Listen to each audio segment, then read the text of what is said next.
For the ones who work hard to ensure their crew can always go the extra mile, and the ones who get in early so everyone can go home on time, there's Grainger, offering professional-grade supplies backed by product experts so you can quickly and easily find what you need. Plus, you can count on access to a committed team ready to go the extra mile for you. Call, click Grainger.com, or just stop by. Grainger, for the ones who get it done.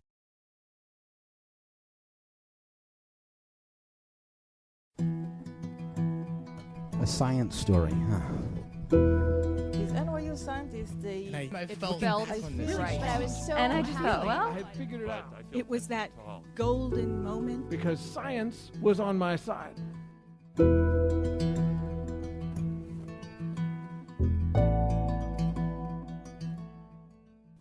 Hi everyone, I'm Ben Lilly, and welcome to the Story Collider, where we bring you true stories of how science has affected people's lives.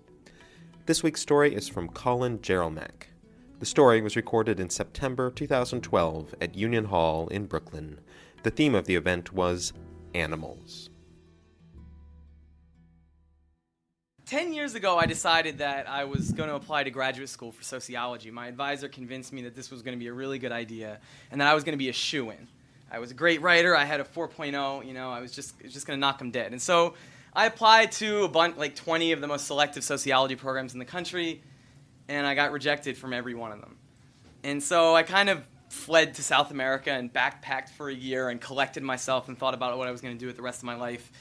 And my advisor, said, get back in the saddle.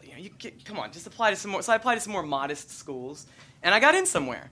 I got into to City University of New York, and so I showed up there that fall, and I was admittedly feeling a little insecure about if I had what it took to be a sociologist, and I didn't get into any of these programs, and I wasn't exactly assuaged when I would tell other people, oh, I go to City University of New York. They'd say, oh, NYU, that is a great school. I say, no, C-U-N-Y, it's a different school than NYU. So soon after I got there, I took an urban studies class where the idea was we had to pick some site in the city and do original research. Go out and observe and get your hands dirty, and observe social life and write about it. And so, I kind of, like a lot of people, I was like, oh, geez, like the semester starts next week. I don't know what I'm going to do. I don't really know the city. And so I wound up settling on this park, Father Demo Square, which is in Greenwich Village, Manhattan. It's this little, to my advisor, I said, this is a good park because it's like the crossroads of the village, even though it's so small. All these people come there, so it's kind of like this vital community space. But to myself, I knew that I wouldn't need anybody's permission to go there. It was open 24 hours, and I'm vegan, and there was a place to get tofu cream cheese across the street. So that's really why, kind of fed into me going there. And so what I hadn't really thought too much about was that the spring semester starts at the end of January. So when you go to a public park at the end of January, and it's 12 degrees, and there's a foot of snow on the ground, it's not the crossroads of the village with all of these people and all of this great activity going on. It's empty. It was totally empty. And so I walk into the space, and I'm like, okay, I'm going to take some notes and describe the setting and get into my sociology mode, And so I went in, and I'm like, oh, there's this inscription that tells the history of the park. Let me go write down what that says. And I'm leaning in, and I look up, and I see that there's about 50 pigeons that are sitting on these lampposts above the sign, right above this big sign that says in bold, do not feed the pigeons. And so I kind of look at them, I look at the sign, and I write it down, when my writing is interrupted by this plop of this green-white splat landing on my forehead and glancing off and going onto the ground. I had been shat on by a pigeon. And, I thought about this, and I say, okay, people say that it's supposed to be good luck to get shit on by a pigeon. But here I am at this fucking empty park in January in my first semester, or my second semester in the program, thinking like, I don't feel very lucky at all. Where's a napkin? I ran into the bagel place, got a bagel with tofu cream cheese and a napkin to wipe it off. And I walked away from the park cursing the pigeons, not only for crapping on me, but just for ruining my career as a sociologist. And so, I started, things warmed up, people returned, and I started writing about the life of the village, and it was this great community hub like I thought that it was, and all these different people come there, and I'd show it to my advisors, they'd be like, yeah, ever read Jane Jacobs? Yeah, right, like, nothing new, right? The story was, I'm not finding anything new. Have you read anything? Have you read urban sociology? And so, and I'm like, well, but there's this thing going on with the pigeons, right? There's all these pigeons there, and even though you're not supposed to feed them, people feed them. But then other people complain about it, and people say, oh, they're rats with wings, you shouldn't feed them, they're disgusting. And I was going to these community board meetings, and people were saying, like, boy, if we could just get the homeless people and the pigeons out of that park, like, wouldn't it be a place that we would want to be? So I thought there was something going on here with these pigeons, right? And so I actually wrote a paper about it called How Pigeons Became Rats. And it was sort of my trying to grapple with why we hate pigeons so much. But, of course, I'm wondering, like, is this sociology? Is writing about why people hate pigeons sociology? And so, at this time I've been thinking about pigeons a lot and pigeon hate a lot. And, but there was people that lived near me that don't hate pigeons, but that seem to love them. I lived in Bushwick, Brooklyn. And from my rooftop, I could see these men breeding and training how to fly stocks of pigeons, hundreds of pigeons. I had been slightly familiar with this. I had heard of it before. But I'm kind of looking there. I'm on my rooftop, wondering if I'm ever going to be a sociologist, and wondering like why these people want more pigeons on their roof when the people around them want less pigeons, right? The mayor's talking about appointing a pigeon czar to oversee pigeon control in the city. They talked about a $1,000 fine for feeding pigeons, all sorts of things. And so I decided I wanted to get to know these guys, and so I looked into a phone book and found that there's a pigeon supply store. And I went and kind of was like walking up to the door, and I'm like, okay, I'm going to say I'm Colin Jerolmack. I'm a sociologist, and I'm writing about what? I didn't really know what I want. Did I want to say I'm writing about, I want to know why you love pigeons when everybody else hates them? So I walked up to the door literally 4 times, like grabbed the door, walked away. I'm like, I have to think about how I'm going to justify this project. What am I doing? And then the guy inside who owns the place, his name is Joey, as I would come to find out, is looking at me. He sees me going up to the door, about to open it, and stepping back. So then the 5th time, I'm like, oh, fuck it. I go in, and I say, yeah, I see these guys with pigeons, and it's interesting. And thankfully, Joey's like, he's not used to talking to sociologists or wannabe sociologists, so he doesn't really care that I don't have a real explanation. He just says, come back on Sunday. That's when everybody comes and hangs out here. So I come back, and he introduces me to some of the guys, and so I'm like going to go on the rooftops.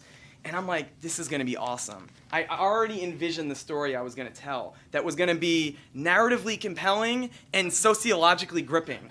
It was going to be that these guys are like these working class guys in the hustle and bustle of Brooklyn, but but the pigeon coop is like Thoreau's cabin on Walden Pond, right? This is their escape from the social ills. They connect with nature. That song Up on the Roof, when this old world starts getting me down.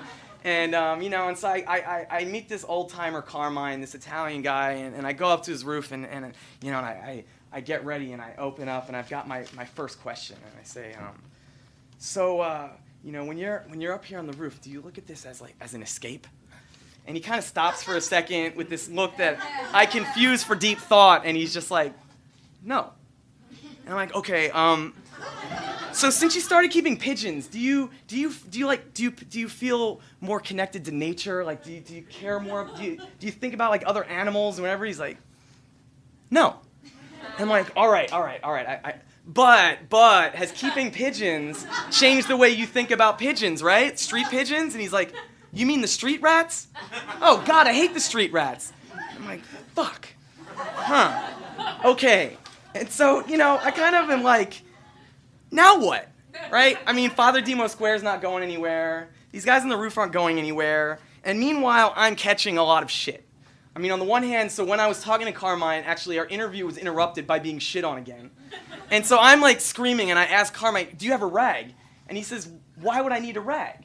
I say, because I've just been crapped on by a pigeon. And he just laughs and points to his own sweatshirt, which has a dozen dried feces stains from pigeons. I'm like, oh, right, you don't mind getting crapped on by a pigeon, right. But I was also catching shit as an academic, so I started trying to go to conferences and presenting my research in progress about pigeons, right? And at one, this very esteemed sociologist comes up to me afterwards, and she's like, yeah, this is kind of cute what you did here. So, what's the dissertation research about? And I was like, oh, well, I was thinking it was going to be this. She was like, oh, you want to commit academic suicide, writing about pigeons, as a sociologist. It's like, yeah, huh. And at the same time, that article that I wrote, How Pigeons Became Rats, got rejected. So, it was kind of like a low point for me. And I was starting to feel like the pigeons. It's kind of always the low point for them in the city, to be honest. And then I was kind of having this identity crisis as an academic because I had at least sort of presented the work enough and whatever, and I was doing this bizarre project that, like, when I would be at conferences, I'd talk to people, oh, what do you work on? You have one of these social hours. I'm like, I've heard of you. You're that pigeon guy. I'm like, no, the pigeon guy is the guy in Washington Square Park who feeds them and they land all over him. I'm not the pigeon guy. The pigeon is a lens for understanding all of these other things, Yeah, right, sure, right. But, like, one thing that was happening anyway, at least, was my perception of pigeons was really starting to change. It's not that I ever hated pigeons, but I never really paid much attention to them, But, I started to really pay attention now that I'm writing about them and seeing them on the street. I really admired their adaptability. They're not urban dwellers naturally. They're not even from North America, but they've swapped cliffs for cornices. I started to admire their ability to just ignore entirely the electric shock wires and plastic spikes that we put out and build nests right over them. Cities are putting up, including New York City, $1,000 robotic hawks and these birds of prey recordings that are supposed to frighten the pigeons away. They don't give a shit. They're like, nesting and mating right next to these robotic hawks and these plastic owls, and they don't care. And there was something pretty admirable about that, They were pretty rugged.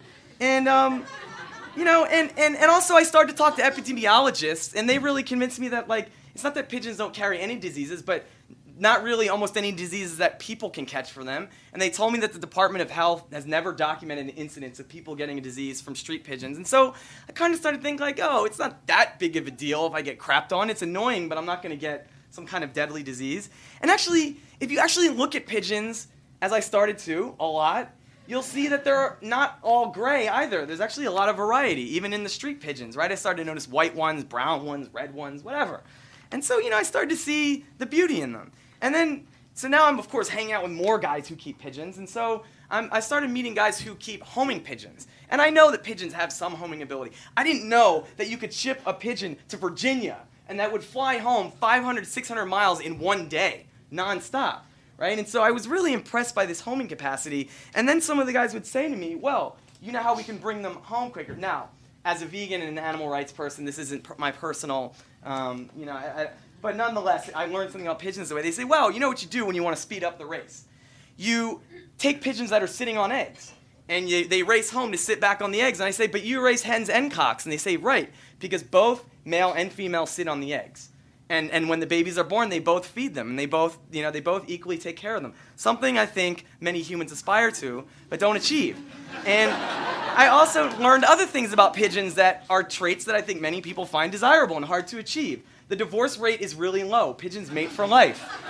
They keep their mate until one of them dies, right? And then I started to see other kinds of pigeons. In Berlin, I met Turkish immigrants who kept a type of pigeon called a tumbler, which can literally do backward flips in mid-flight. And they have these competitions where they see how many flips it can do before it reaches the ground. Charles Darwin speculated that this was a proneness to having seizures that they selected on and exaggerated through breeding. And I met men who keep tiplets, which tiplets you can fly straight in the air doing circles for over 24 hours. And they have these endurance contests with them. And then I remembered I went back to my dog-eared copy of Origin of Species, and lo and behold, Darwin spent the first 80 to 90 pages, if any of you remember, going through every breed of pigeon, all the different varieties that had been created from this one wild source, because in seeing all this variation from this one bird through artificial selection, he could use this as an analogy for natural selection, right? And how it plays out. And so, at the same time, I was starting to have, as I was having this changing perception of pigeons, I was starting to have changing perceptions of my project, right? So for one thing that was sociologically interesting was I found out that pigeon keeping in New York City was almost exclusively white, Italian, Polish, Irish. But why was it, I wondered, that today most of the guys doing it were Puerto Rican and black? Well, what happened was these neighborhoods like Bed-Stuy and Bushwick were changing over after white flight, that Italians and Polish actually started hiring some of the Puerto Rican and black kids when they moved in to help them out, cleaning the coops and so on, and so they passed it on. Now we've got different groups of people keeping pigeons. But now, as neighborhoods are gentrifying, they're getting kicked out. And so there was this kind of hidden story about neighborhood change and community relations, right? And then I also found a way to think about, it's not just pigeons that we hate, this whole sort of category of nuisance animals. How is it that animals become nuisance animals? That's a social category. That's not a natural category, right? And so that allowed me to start thinking about how we sort of categorize animals and make room for them or not in the built environment. And so I was starting to kind of get more comfortable with what I was saying. My article got published. Yeah. And I was sort of, now realizing that because not only do no sociologists write about pigeons, they don't write about animals, that I could kind of single-handedly create an entirely new field within sociology that I am the king of. And so this all kind of culminated in, I made a trip to Venice, Piazza San Marco, if any of you are familiar with it, where I assure you I purely went there for sociological reasons, not because it's beautiful. But if you don't know about Piazza San Marco, this is a place that has upwards of 20 to 30,000 feral pigeons that are there because there's a tradition of feeding them. They've been fed there for centuries. And so there were vendors who would sell seed in little packets. And tourists who hate pigeons, tourists who don't feed pigeons at home, who come here to feed the pigeons. It's one of the signature things you do. You go on a gondola, you feed the pigeons, right? And so I can't describe to you this feeling the first time my wife and I walked in to the piazza, and it's like Hitchcock's The Birds, right? They're swirling. I mean, there's tens of thousands of them. But unlike the few people that are marginalized as the pigeon lady here and are trying to avoid getting citations for feeding pigeons, there's hundreds of people feeding them, and they're landing all over them, head, shoulders, whatever else. And my wife said, "Go ahead, hon. I know you want to." And so, I just, with pure bliss, bought that packet of seed, marched into that army of pigeons, and just dumped it on my hands, my shoulders, my head, and just allowed myself to be engulfed by these birds. And it was at that moment that I finally became okay with being shit on by a pigeon. And I also, of course, it's at that moment that I really kind of owned who I was as a sociologist. There wasn't any turning back anymore. I was the Pigeon Guy. Thanks.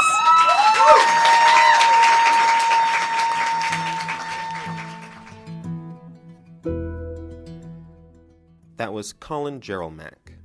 Colin is an assistant professor of sociology and environmental studies at NYU, where he also teaches courses on animal studies. He is the author of the forthcoming book, The Global Pigeon, which uses the pigeon as a lens for understanding how relationships with animals and nature shape our experience of city life. The Story Collider is produced by me, Brian Wecht, Aaron Barker, and Ari Daniel Shapiro. The podcast is produced by Rose Eveleth. Additional help from Brooke Williams, Lena Groger, and Justin D'Ambrosio. The theme music is by Ghost. Special thanks to Union Hall for hosting the show, and to pigeons for never having pooped on me. Keep up the good work, pigeons. Thanks for listening.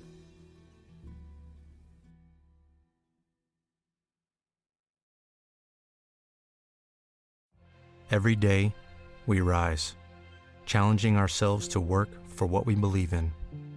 At U.S. Border Patrol, protecting our borders is more than a job. It's a calling.